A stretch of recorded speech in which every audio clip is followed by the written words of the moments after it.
authority dona nupi angang kainoma khana baisu social media da wa hanga ga da nupa du kaya ra koi ba chali ga hayo yam awkward koi ba moina madu ki tawbiri ba insult bibiri ba discrimination tawbiri ba do khangba ngamakta ba mi do society ro ya madu ki responsibility do madu ki Facebook page du madu like bulan ne fake name tawga tawri mayam se fake si ju phabu ngamde de logon matam yuani madu hayeng khalpo kanda yam sathina sokani थोड़े लोग यांग्रे लोग से भाई कायदे democracy ने तो वो Canada नोइदा authorise तो गए बमी फाबुगी कनाडा नोइदा ऑथराइज तो गए बमी फुबुगी कनाडा नोइदा ऑथराइज तो गए बा फुलाई पायरगा मी कापुगी और समाव युसी करा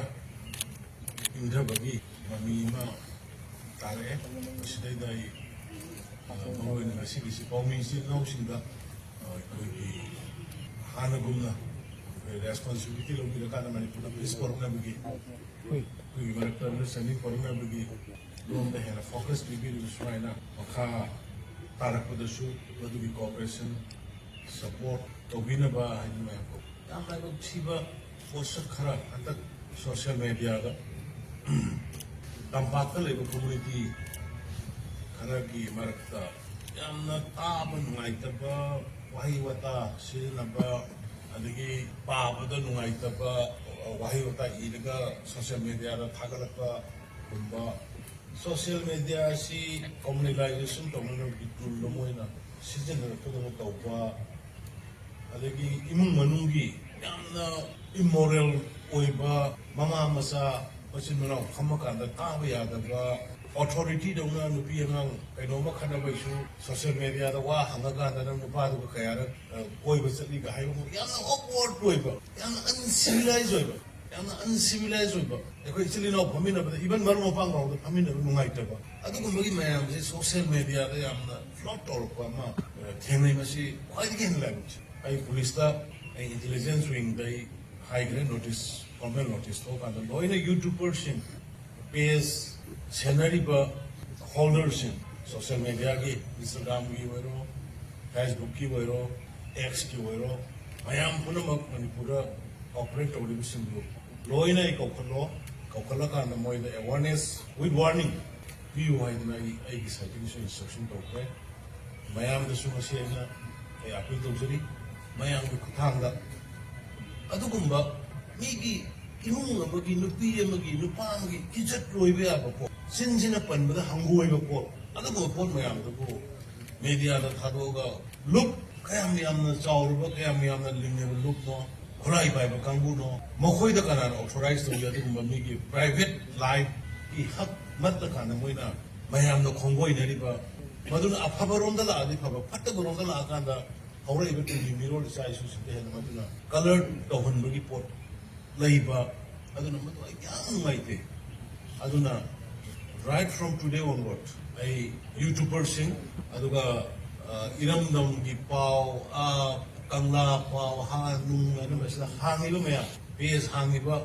Facebook da kari da hangi ba maya be careful mi yem gi like mang bi aba suicide to gudu ni moina madu gi to biri ba insult biri ba discrimination to biri ba do khangba ngamakta ba mi do society ro ya madu ki responsibility to madu ki Facebook page tu madu like bulan ne to development ki to society ki to politics ki to hori bari ai but me ki personal life me ki individual character me ki family ki the assassination character assassination to bumba insult to bumba se yam to ni ure ali ma ki yam sathi ba communal gi noi jati ki yam phau buno noi jati ki yam phau buno to na sina ga hai bumba mamai pa la ga tho uji khara ma delhi da phamaga to ko ya wi phau tha ka hekta khana da bogi loy da bogi type to no this why the phamaga to urga kamanu the phamaga to me am su yaw mane am su phar bani lai sibana akoi ki legal system si da 7 years ki kaino lai tragadi madu hai ko kumba restriction ma sam le mo mo advantage he lo ke to madu na ka na society da damage to ge du di wahi ama da gi kaung pi ram thok ni thok ama da gi mi imung gi mi si doi ne aduna sigi pon mayam se asing ka tang ai masi se kitang serious hoina singang mayam le da gi thang bai masima youtuber sing Facebook ki page bai du sing aduga Instagram da tawri basing X fake name tawga tawri mayam se ꯁꯦ ꯐ꯭ꯂꯦꯛꯁꯤꯁꯨ ꯐꯥꯕ ꯉꯝꯗꯦꯅ ꯂꯧꯒꯅꯨ ꯃꯇꯝꯒꯤ ꯋꯥꯅꯤ ꯃꯗꯨ ꯍꯌꯦꯡ ꯐꯥꯔꯛꯄ ꯀꯥꯟꯗ ꯌꯥꯝ ꯁꯥꯊꯤꯅ ꯁꯣꯛꯀꯅꯤ ꯑꯗꯒꯤ anti national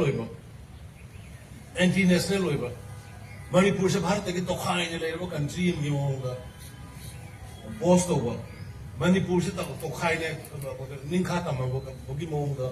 ꯉꯥꯡꯕ ꯁꯛꯄ ꯏꯕ ꯏꯟꯁꯥꯏꯠ ꯇꯧꯕ ꯁꯣꯛꯀꯅꯤ ꯋꯥꯒꯅꯤ ꯑꯩꯈꯣꯏ ꯃꯌꯥꯝꯒꯤ ꯀꯦꯔꯤꯌꯔ ꯃꯥꯡꯍꯟꯅꯤꯡꯗꯦ ꯍꯟꯗꯛꯀꯤ ꯏꯍꯧꯗ MLA-ꯁꯤꯡ ꯃꯌꯨꯝ ꯃꯩ ꯊꯥꯔꯝꯕ ꯄꯣꯠ ꯂꯨꯠ ꯇꯧꯈꯤꯕ ꯁꯅꯥ ꯃꯨꯟꯈꯤꯕ ꯐꯅꯦꯛ ꯄꯨꯈꯤꯕ ꯃꯌꯥꯝ ꯃꯣꯏꯁꯨ ꯂꯣꯏ ꯐꯥꯔꯀꯥꯟꯗ ꯍꯧꯖꯤꯛ ꯄꯨꯂꯤꯁ ꯀꯩꯅꯣꯗ ꯈꯔ ꯑꯃꯅ NSA ꯇꯥꯗꯣꯔꯦ ꯈꯔ ꯑꯃꯅ ꯖꯦꯜꯗ ꯂꯩꯔꯤ ꯍꯥꯏꯔꯤꯕꯁꯤꯡꯗꯨꯒꯤ ꯃꯣꯏꯒꯤ ꯂꯥꯏꯐꯇꯣ ꯃꯥꯡꯗꯣꯔꯦ ꯑꯃꯨꯛ ꯍꯟꯅ ꯃꯣꯏ ꯒꯣꯔꯃꯦꯟꯒꯤ ꯁꯥꯔꯚꯤꯁ ꯇꯧꯕꯗ ꯄꯨꯂꯤꯁꯇ ꯃꯥꯔꯛ ꯂꯩꯔꯅꯤ ꯑꯃ ꯇꯧꯔꯅꯤ ꯋꯥꯟꯁ ꯄꯨꯂꯤꯁꯅ FIR ꯂꯩꯔꯕꯁꯤꯡ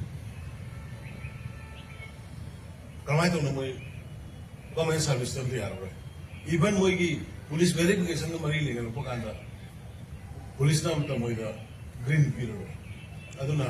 ꯌꯥꯔꯤꯈꯩ ꯁꯤꯚꯤꯜ ꯁꯣꯁꯥꯏꯇꯤ ꯑꯣꯔꯒꯅꯥꯏꯖꯦꯁꯟꯒꯤ ꯃꯔꯛꯇꯁꯨ ꯊꯣꯛꯂꯛꯏꯕ ꯂꯨꯞ ꯌꯥꯝꯈ꯭ꯔꯦ ꯂꯨꯞꯁꯦ ꯐꯩ ꯀꯥꯏꯗꯦ ꯗꯦꯃꯣꯀ꯭ꯔꯦꯁꯤꯅꯤ ꯇꯧꯕꯇꯕꯨ ꯀꯅꯥꯅ ꯅꯣꯏꯗ ꯑꯣꯊꯣꯔꯥꯏꯖ ꯇꯧꯒꯦꯕ ꯃꯤ ꯐꯥꯕꯒꯤ ꯀꯅꯥꯗ ꯅꯣꯏꯗ ꯑꯣꯊꯣꯔꯥꯏꯖ ꯇꯧꯒꯦꯕ ꯃꯤ ꯐꯨꯕꯒꯤ ꯀꯅꯥꯅ ꯅꯣꯏꯗ ꯑꯣꯊꯣꯔꯥꯏꯖ ꯇꯧꯒꯦꯕ ꯈꯨꯠꯂꯥꯏ ꯄꯥꯏꯔꯒ ꯃꯤ ꯀꯥꯞꯄꯒꯤ ꯁꯤꯒꯤ ꯍꯥꯏꯔꯤꯕ ꯄꯣꯠ ꯃꯌꯥꯝꯁꯦ ꯃꯁꯤ ꯑꯩꯈꯣꯏ ꯃꯅꯤꯄꯨꯔꯒꯤ ꯂꯩꯔꯤꯕ ꯆꯃꯝꯅꯕ ꯆꯔꯥꯡꯅꯕ ꯒꯣꯔꯃꯦꯟꯅ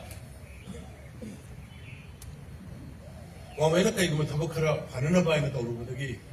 ꯊꯣꯛꯏꯕ ꯏꯔꯥꯡ ꯁꯤꯒ ꯃꯔꯤ ꯂꯩꯅꯕꯒꯤ ꯂꯥꯡꯕꯁꯤꯗ ꯑꯩꯈꯣꯏ ꯈꯤꯇꯪ ꯃꯇꯝ ꯈꯔ ꯑꯩꯈꯣꯏ ꯑꯃꯁꯨ ꯁꯣꯛꯇꯅꯕ ꯑꯃꯁꯨ ꯌꯥꯔꯒꯗꯤ ꯈꯥꯡꯉꯒ ꯂꯥꯛꯄꯅꯤ ꯑꯗꯨꯕꯨ it is too much I will say again it is too much ꯍꯦꯃꯟꯈ꯭ꯔꯦ ꯈꯨꯗꯤꯡꯃꯛ ꯑꯣꯊꯣꯔꯤꯇꯤꯗꯧꯅ ꯈꯨꯗꯤꯡꯃꯛ ꯃꯥꯅ ꯇꯧꯒꯗꯧꯅ ꯒ꯭ꯔꯨꯞ ꯃꯆꯥ ꯑꯃ ꯄꯥꯏꯔꯒ ꯍꯦꯛꯇ ꯃꯤ ꯐꯥꯔꯒ ꯇꯤꯚꯤꯗ ꯊꯥꯒꯠꯂꯛꯀꯅꯤ ꯅꯪ ꯀꯔꯤ ꯇꯧꯔꯨꯕ ꯀꯅꯥꯒ ꯆꯠꯂꯨꯕ ꯀꯅꯥꯒ ꯀꯣꯏꯔꯨꯕ ꯀꯅꯥꯒ ꯆꯥꯔꯨꯕ ꯇꯤꯚꯤꯗ ꯊꯥꯔꯛꯀꯅꯤ ꯀꯩꯅꯣꯗ ꯁꯣꯁꯤꯌꯦꯜ ꯃꯦꯗꯤꯌꯥꯗ ꯑꯗꯨꯒꯨꯝꯕ ꯌꯥꯝꯅ immoral ꯑꯣꯏꯕ ꯁꯣꯁꯥꯏꯇꯤꯁꯤꯗ ꯌꯥꯝ ꯁꯥꯊꯤꯅ ꯏꯝꯄꯦꯛ ꯄꯤꯒꯗꯕ ꯃꯌꯥꯝꯁꯦ ꯈꯨꯗꯛꯇꯒꯤ ꯂꯦꯞꯄꯤꯌꯨ ꯋꯥꯟ ꯕꯥꯏ ꯋꯥꯟ ꯂꯤꯒꯦꯜꯒꯤ ꯃꯇꯨꯡ ꯏꯟꯅ ꯑꯩꯈꯣꯏ ꯊꯤꯔꯒ ꯃꯗꯩꯗ ꯃꯗꯨꯒꯤꯗꯃꯛꯇ ꯁ꯭ꯄꯦꯁꯤꯌꯦꯜ ꯇꯤꯝ ꯑꯩꯈꯣꯏ ꯄꯨꯂꯤꯁꯀꯤ ꯊꯝꯒꯅꯤ ꯑꯗꯨꯒ ꯃꯗꯨꯒꯤ ꯍꯥꯏꯔꯤꯕ ꯀꯥꯡꯕꯨꯁꯤꯡꯗꯣ ꯉꯔꯥꯡ ꯅꯍꯥꯟꯁꯨ ꯑꯃꯅꯤ ꯐꯥꯏ ꯐꯥꯔꯨꯔꯒ ꯍꯥꯏꯔꯨꯀꯥꯟꯗ ꯑꯩꯗꯤ ꯈꯪꯖꯗꯗꯅ ꯇꯧꯔꯨꯕꯅꯤ ꯁꯨꯝꯕꯅꯤ ꯍꯥꯏꯔꯨꯕꯅꯤ ꯑꯗꯨ ꯈꯣꯡ ꯄꯥꯏꯔ ꯈꯣꯏꯔꯝꯒꯦꯅ ꯍꯥꯏꯌꯦ ꯈꯣꯡ ꯄꯥꯏꯔ ꯈꯣꯏꯔꯝꯕꯗꯨ ꯅꯠꯇꯦ ꯗꯤꯃꯦꯖ ꯑꯣꯜꯔꯦꯗꯤ ꯗꯟ ꯑꯗꯨꯒꯨꯝꯕꯗꯨ ꯑꯩ ꯉꯁꯤꯒꯤ ꯁꯤꯗꯩꯗ ꯃꯌꯥꯝꯒ ꯄꯨꯟꯃꯤꯟꯅꯕ ꯅꯨꯃꯤꯠꯁꯤꯗ ꯑꯩ ꯃꯌꯥꯝꯗ ꯑꯄꯤꯜ ꯇꯧꯕꯅꯤ stop it immediately government law of the land ꯐꯖꯅ ꯑꯩꯈꯣꯏ ꯏꯆꯥ ꯏꯅꯥꯎ ꯉꯥꯛꯇꯅꯤ ꯍꯥꯏꯕꯒꯤ ꯉꯥꯏꯍꯥꯛ ꯁꯨꯝ ꯌꯦꯡꯕꯅꯤ ꯃꯇꯝ ꯈꯔ ꯁꯨꯝ ꯏꯆꯥ ꯏꯅꯥꯎ ꯉꯥꯛꯇꯅꯤ ꯃꯤꯁꯤꯡꯁꯤꯅ ꯑꯋꯥ ꯑꯅꯥ ꯃꯌꯥꯝ ꯇꯥꯔꯕꯅꯤ ꯌꯦꯡꯕꯅꯤ ꯑꯗꯣ ꯇꯧꯔꯛꯏꯕꯁꯤ ꯍꯦꯟꯖꯟꯃꯜꯂꯛꯈ꯭ꯔꯦ ꯀꯧꯔꯒ ꯑꯣꯐꯤꯁꯀꯤ ꯃꯤꯁꯤꯡ ꯀꯧꯔꯒ ꯁꯦꯟ ꯈꯥꯏꯕ ꯁꯦꯟ ꯂꯧꯕ ꯀꯅꯥꯅ ꯑꯣꯊꯣꯔꯥꯏꯖ ꯇꯧꯏ ꯊꯕꯛ ꯑꯩꯈꯣꯏꯗ ꯄꯤꯗ꯭ꯔꯗꯤ ꯊꯕꯛ ꯁꯨꯕ ꯌꯥꯔꯣꯏꯅ ꯊꯤꯡꯕ ꯀꯅꯥꯅ ꯃꯣꯏꯗ ꯑꯣꯊꯣꯔꯥꯏꯖ ꯇꯧꯏ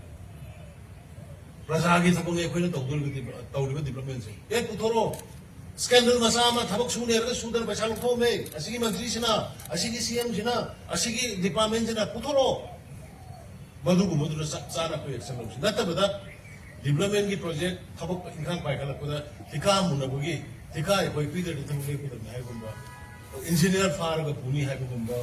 अदगी कनोगी ऑफिशियल फार पुनी हाइगुंबा स्टॉप इट ꯑꯩꯒꯤ ꯂꯩꯔꯤꯕ ꯑꯩꯒꯤ ꯍꯛꯇꯨꯗꯒꯤ ꯑꯩꯈꯣꯏ ꯍꯦꯟꯗꯣꯛꯅꯒꯨꯝꯁꯤ ꯑꯩꯈꯣꯏꯁꯨ ꯑꯩꯈꯣꯏꯒꯤ ꯂꯩꯔꯤꯕ ꯑꯩꯈꯣꯏꯒꯤ ꯒꯚꯔꯅꯦꯟꯁ ꯄ꯭ꯔꯖꯥꯁꯤꯡ ꯉꯥꯛꯅꯅꯕꯒꯤ ꯄ꯭ꯔꯖꯥꯁꯤꯡ ꯀꯟꯅꯅꯕꯒꯤ ꯃꯅꯤꯄꯨꯔꯒꯤ ꯑꯄꯨꯟꯕ ꯁꯛꯇꯝ ꯀꯟꯅꯅꯕꯒꯤ ꯍꯣꯠꯅꯔꯤꯕꯁꯤꯡꯒꯤ ꯑꯩꯈꯣꯏꯁꯨ ꯍꯦꯟꯅ ꯇꯧꯔꯣꯏ ꯆꯞ ꯆꯥꯅ ꯃꯗꯨꯒꯤꯗꯃꯛꯇ ꯑꯩꯈꯣꯏ ꯂꯦꯞꯈꯤꯅꯤ ꯑꯗꯨꯅ ꯃꯅꯤꯄꯨꯔꯒꯤ ꯃꯤꯌꯥꯝ ꯁꯄꯣꯔꯠ ꯇꯧꯕꯤꯌꯨ ꯁꯤꯒꯨꯝꯕ ꯑꯥꯏꯟ ꯃꯈꯨꯠꯅ ꯄꯥꯏꯔꯒ ꯀꯥꯡꯂꯨꯞ ꯏꯔꯥꯡ ꯊꯣꯛꯍꯟꯅꯕ ꯁꯤꯟꯕ ꯑꯥꯏꯟ ꯃꯈꯨꯠꯅ ꯄꯥꯏꯔꯒ ꯃꯤꯒꯤ पर्सनल लाइफ कैरेक्टर एसासिनेशन तब मी लाइफ मांगनब इमुंग गाहनब मचा पोट मैम से अखोई गवर्नमेंट मखल तौरोय मैम पॉइंट खर हाइजगे कौजबनी मैम सपोर्ट तौर अखोई जस्ट सिचुएशन से खितंग नॉर्मल सी लापगई अखोई government have started go to hills go to village, jaga jaga da sala kana wara pa mayam yengba development ki project संगाबा लॉन्च तौबा मियाम की नुमित डीसी सिंह की खुदांगा एसपी सिंह की खुदांगा कोई होरे अगर मीडिया की सिंह मैम पूरा मौना प्लीज आनंद की लोग को रोल मायना कंस्ट्रक्टिव कोई को रोल लेगा दिस कोरोना गवर्नमेंट से हलकबा दुगा अफबा स्टेट में हाने की मणिपुर हाने की मिस फेमिना का तो की मणिपुर G20 का तो की Manipur trying Asian football tournament तो की मणिपुर अदुगुम्बा यामना विजिटर मैम फॉरेनर कनो मैम टूरिस्ट मैम ना ओवरफ्लो होइरम मणिपुर मोन when I seek your cooperation, particularly from the media friends. Thank you.